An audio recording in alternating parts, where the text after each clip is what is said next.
Hi guys, sa bidyong ito ay ituturo ko naman sa inyo kung paano maayos ang error na map asset bundle could not be loaded. Please clear your cache and try again.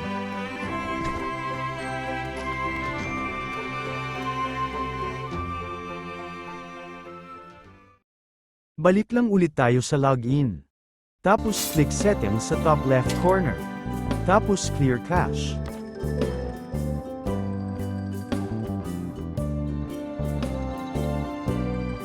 Sign in na ulit natin account natin.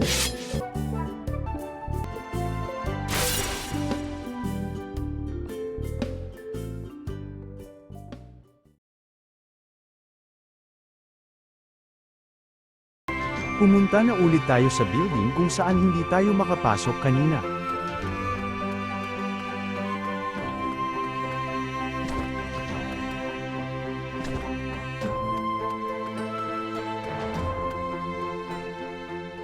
Yun, okay na. Maraming salamat sa panunood, paki-subscribe na rin sa ating channel kung nakatulong sa inyo ang bidyong ito.